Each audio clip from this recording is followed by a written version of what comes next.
안녕하세요. 다시 찾아와 주신 여러분을 환영합니다. 수천 명이 공장 라인을 멈추겠다고 외치고 있는데 정작 삼성은 왜 화 한 번 내지 않았을까요? 처음에 사람들은 이걸 그냥 흔한 노사 갈등이라고 생각했습니다.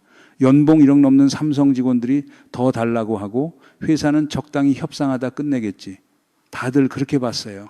그런데 이상한 일이 벌어졌습니다. 평택 공장 앞에서는 확성기가 쉴 새 없이 울리는데 삼성은 화를 내지도 다급하게 협상 테이블로 뛰어나오지도 않았습니다. 여기서 첫 번째 질문이 생깁니다.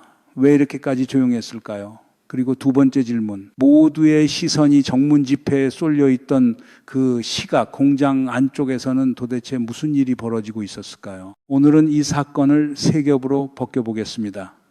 표면에서 벌어진 일, 그 뒤에 숨은 진짜 동기, 그리고 우리 모두에게 닥쳐올 결과까지 미리 하나만 말씀드리면 그 며칠 사이 평택 안쪽에서는 사람 대신 로봇팔이 점점 더 오래 돌기 시작했습니다. 바로 그 순간부터 이 이야기는 파업 이야기가 아니라 대한민국에서 가장 비싼 노동이 어떻게 스스로 사라지기 시작했는가에 대한 이야기로 바뀝니다. 이건 단순한 파업이 아닙니다. 한국에서 가장 비싼 노동이 스스로 설 자리를 지워가기 시작한 사건입니다. 뉴스 화면만 보면 그림은 단순했습니다. 빨간 조끼, 피켓, 확성기, 그리고 협상 가능성, 지상파도, 포털 뉴스도 며칠 내내 그 장면만 반복했어요. 그런데 한번 보세요.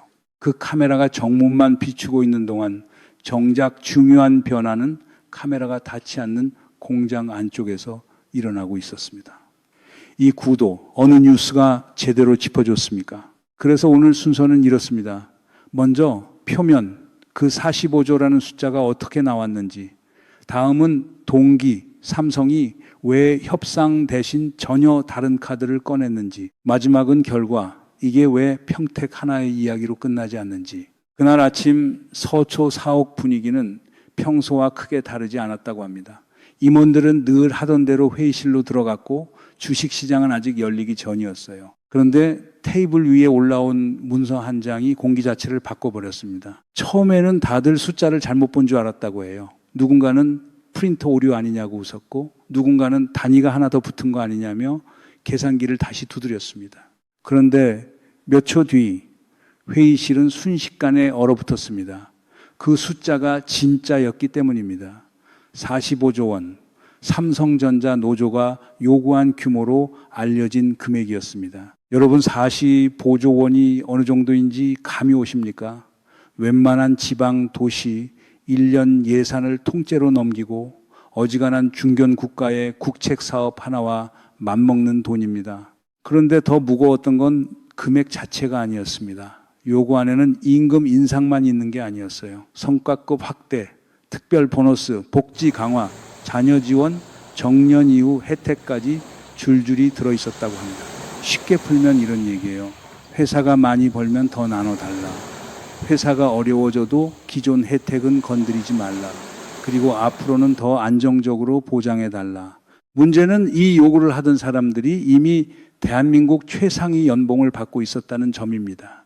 당시 삼성전자 평균 연봉은 이미 1억 원을 넘기고 있었다고 알려져 있었어요. 자, 그러면 화면 밖 사람들 입장에서 한번 보겠습니다. 서울에서 월세 걱정하는 청년, 대출 이자의 밤잠 설치는 자영업자, 퇴직금 헐어 자녀 학원비 내는 부모 세대.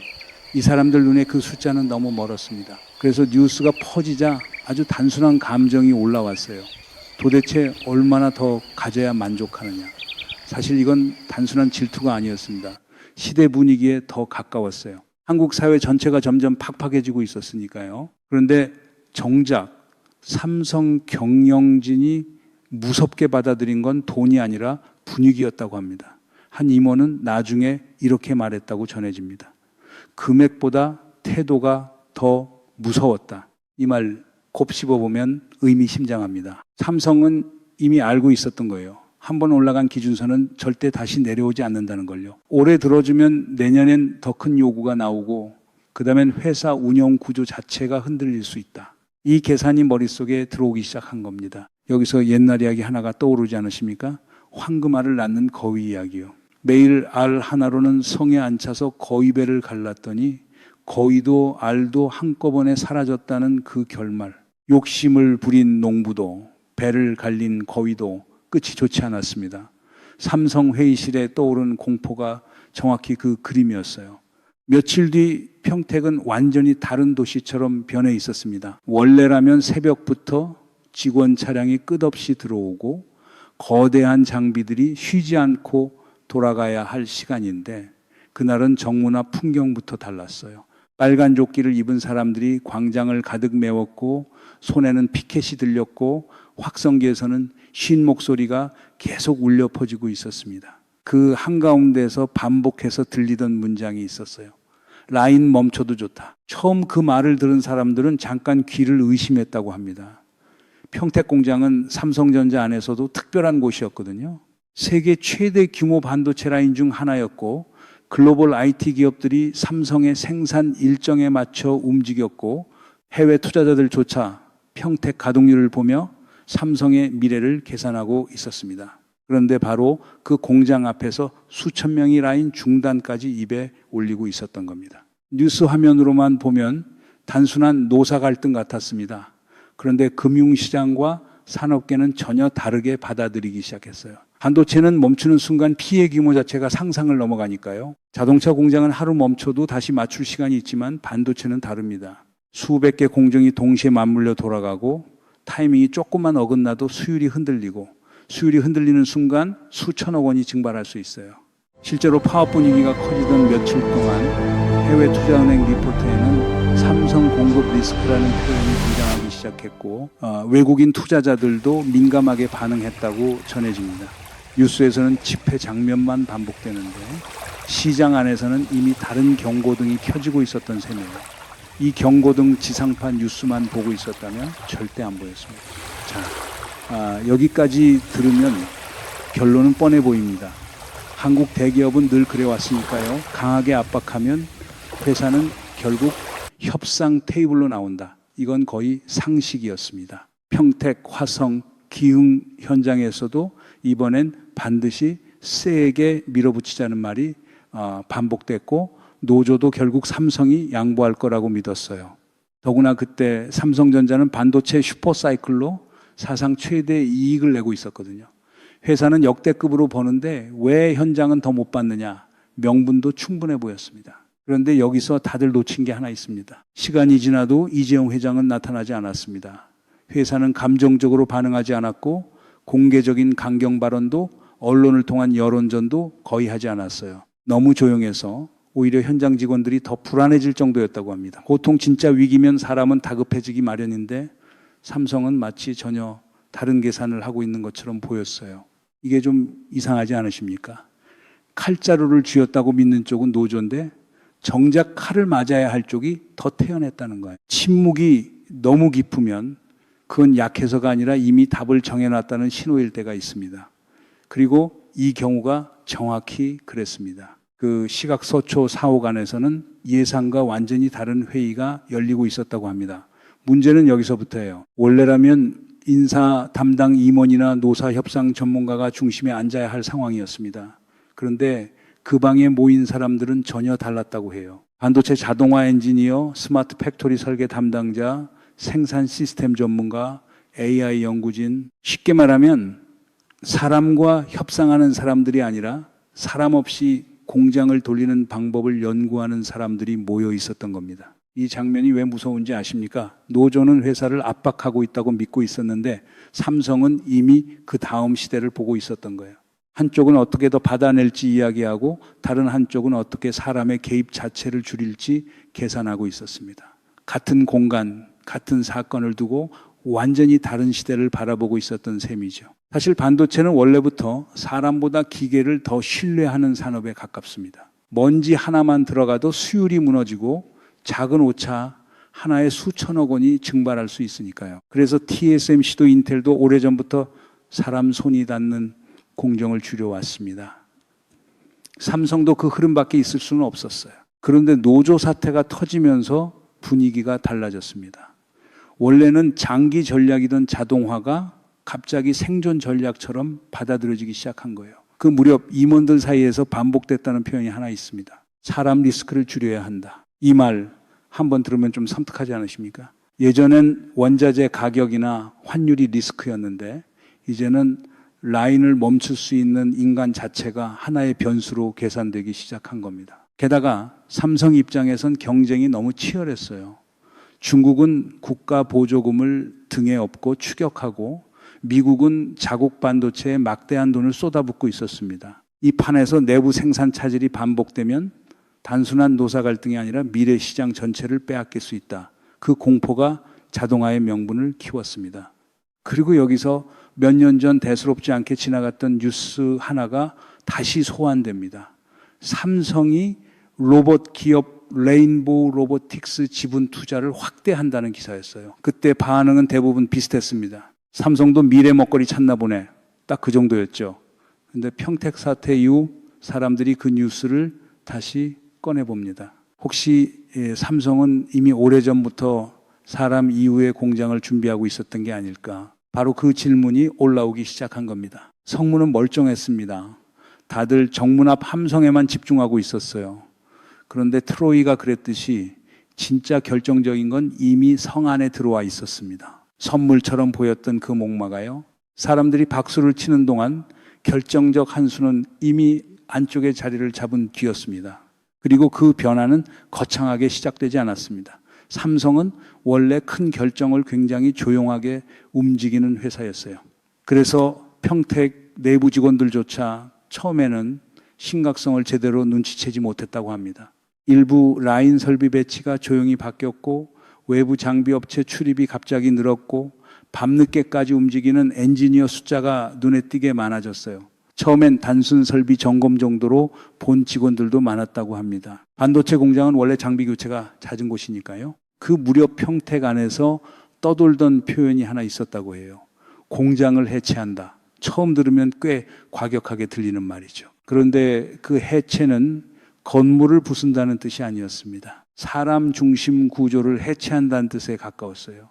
공장은 그대로 두되 그 안에서 돌아가는 시스템을 인간 중심에서 기계 중심으로 바꾸겠다는 이야기였던 겁니다. 실제로 사람이 직접 옮기던 웨이퍼 구간에 자동 운반 시스템이 들어왔고 작업자가 수동으로 체크하던 공정에 AI 모니터링 장비가 붙기 시작했습니다. 예전 같으면 여러 명이 붙어야 했던 구역이 이제는 소수 인원만으로 돌아가기 시작했어요.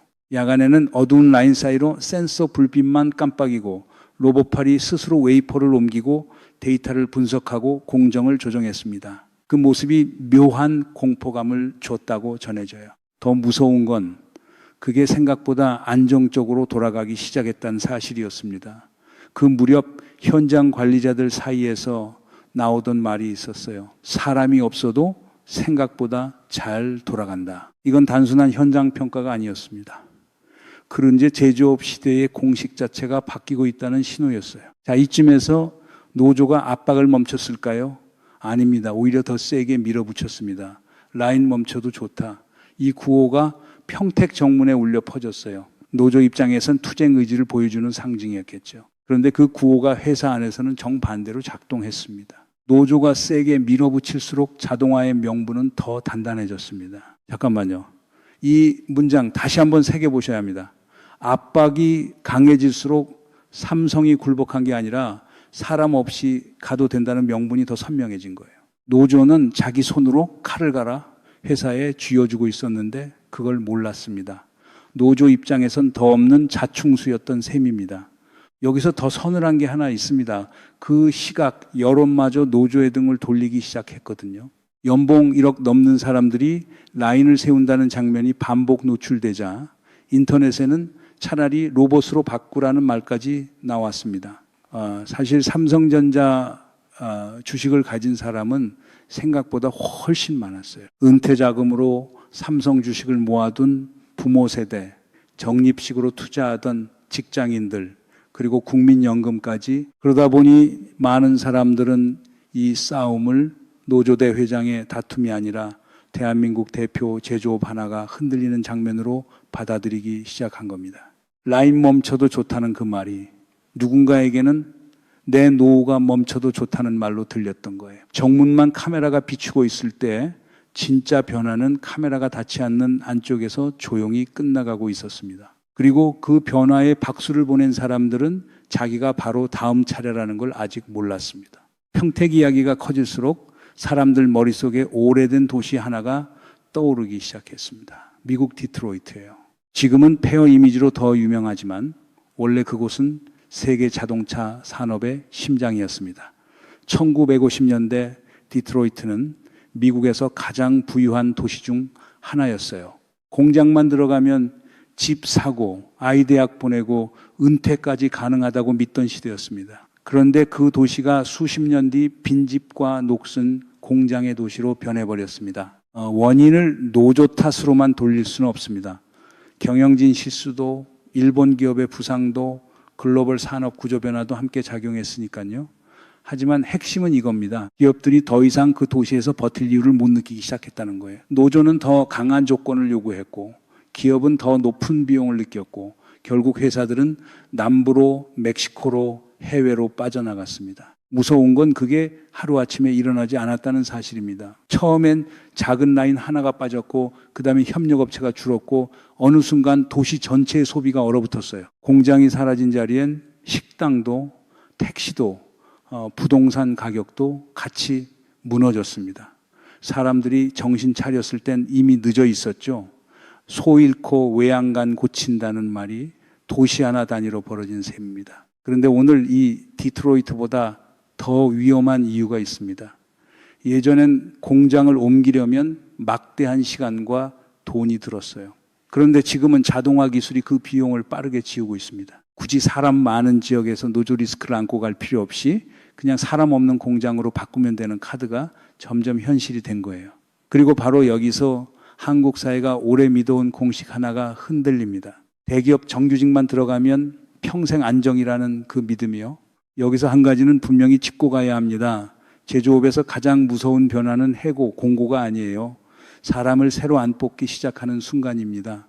왜냐하면 그때부터 구조 자체가 조용히 바뀌기 시작했다는 의미이기 때문입니다. 해고는 눈에 보이고 저항이라도 할 수 있지만 채용 중단은 아무 소리 없이 진행됩니다. 평택에서도 신규 채용 계획이 점점 보수적으로 잡히기 시작했다고 전해져요.